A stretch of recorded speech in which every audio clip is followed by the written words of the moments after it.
Hi friends, welcome back to my channel. നമുക്കിന്നൊരു ചപ്പാത്തി തയ്യാറാക്കിയാലോ. അപ്പോൾ എൻ്റെ ചാനൽ ആദ്യമായി കാണുന്നവരാണെങ്കിൽ ഒന്ന് സബ്സ്ക്രൈബ് ചെയ്യണേ. ഞാൻ ഇതൊരു ബൗളിലേക്ക് 2 കപ്പ് ആട്ടപ്പൊടി ഇട്ട് കൊടുക്കുന്നുണ്ട്. ഇതിലേക്ക് ആവശ്യത്തിന് ഉപ്പ് കൂടെ ഇട്ട് കൊടുക്കാം. ഇനി ഞാനിതിൽ നോർമൽ വാട്ടറാണ് ഒഴിച്ച് കൊടുക്കുന്നത്. ഇത് കുറേശ്ശെ ഒഴിച്ച് നന്നായി കുഴച്ചെടുക്കാം. നമുക്കിതൊരു ലൂസ് പരുവത്തിൽ വേണം കുഴച്ചെടുക്കാൻ. അതുകൊണ്ട് നമുക്കത് കുഴക്കേണ്ട സ്ട്രെസ്സ് നമുക്കുണ്ടാവില്ല. അപ്പോൾ ഇതൊരു ലൂസ് പരുവത്തിൽ ഞാനിതൊന്ന് കുഴച്ചെടുക്കുന്നുണ്ട്.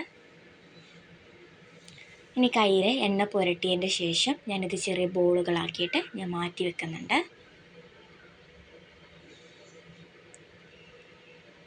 ഓരോന്നായിട്ട് നമുക്ക് ബോളുകളായിട്ട് മാറ്റി വെക്കാം. കയ്യിൽ എണ്ണ പുരട്ടണം, കാരണം അല്ലെങ്കിൽ ഇത് ഒട്ടിപ്പിടിക്കാൻ സാധ്യത കൂടുതലാണ്, കാരണം മാവ് ലൂസായ കാരണം. ഞാനിതൊരു പത്തിരി പ്രസ്സിലാണ് പരത്തിയെടുക്കുന്നത്. എങ്ങനെ നോക്കിയാലോ. ഇപ്പോൾ 2 സൈഡിൽ എണ്ണ തേച്ച് കൊടുക്കുന്നുണ്ട്. ഈ മാവ് ഇതിൽ ഇട്ട് കൊടുക്കാം. എന്നിട്ട് ജസ്റ്റ് കൈ കൊണ്ടൊന്ന് അമർത്തി കൊടുക്കണം കേട്ടോ. ഇനി ഇതൊന്ന് അമർത്തുക. എന്നിട്ട് മറിച്ചിട്ട് ഒന്നും കൂടി ഞാൻ അമർത്തി കൊടുക്കുന്നുണ്ട്. അപ്പോൾ നമുക്ക് ഒന്നുകൂടി വലുപ്പം നമ്മളെ പ്രസ്സിൻ്റെ അതേ സൈസിന് നമുക്ക് ചപ്പാത്തി ലഭിക്കും. നമ്മളെ പ്രസ് വലുതാണെന്നുണ്ടെങ്കിൽ നമുക്ക് വലിയ ചപ്പാത്തി ഉണ്ടാക്കാം കേട്ടോ. എൻ്റെ കുറച്ച് ചെറുതാണേ.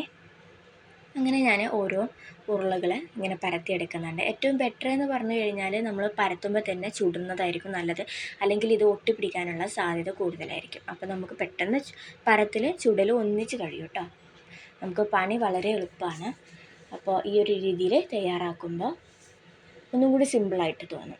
ഇനി ഞാനൊരു ഫ്രൈ പാന് ചൂടാവാൻ വെച്ചിട്ടുണ്ട്. ആ സമയം കൊണ്ട് നമുക്കിത് പരത്തി വെച്ചിട്ടുള്ള ചപ്പാത്തി ഞാൻ ആ ചൂടായി വരുന്ന പാനിലിട്ട് കൊടുക്കുന്നുണ്ട്.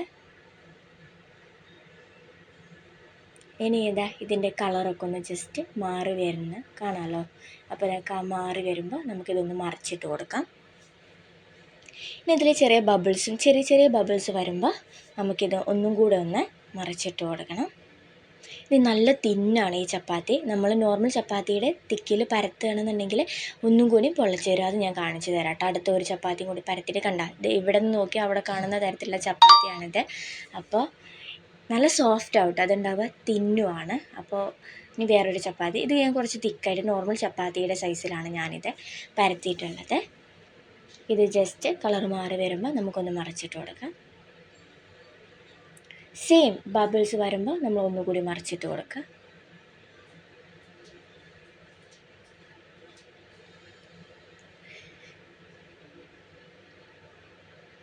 അപ്പോൾ ഇതാ നന്നായിട്ട് പൊള്ളച്ച് വരും കേട്ടോ. അപ്പോൾ ഈ ഒരു നോർമൽ ചപ്പാത്തിയുടെ സൈസിലാണെന്നുണ്ടെങ്കിൽ നമുക്ക് നല്ല പൊള്ളച്ച് വരുന്ന നല്ല ചപ്പാത്തി ലഭിക്കും. നല്ല തിന്നായിട്ടാണ് വേണ്ടതെന്നുണ്ടെങ്കിൽ അങ്ങനെയും നമുക്ക് ഉണ്ടാക്കാം കേട്ടോ. ഇപ്പോൾ രണ്ടാണെന്നുണ്ടെങ്കിലും നല്ല സോഫ്റ്റ് ആയിരിക്കും ചപ്പാത്തി. പിന്നെ വളരെ സിമ്പിളാണ് നമുക്കിത് തയ്യാറാക്കാനായിട്ട്.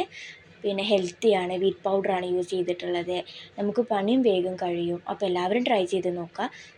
ഇത് ബലം വെക്കുക കാര്യങ്ങളോ ഒന്നും ചെയ്യില്ല. അപ്പോൾ വീഡിയോ ഇഷ്ടപ്പെട്ടാൽ സബ്സ്ക്രൈബ് ചെയ്യാൻ മറക്കല്ലേ. Thank you.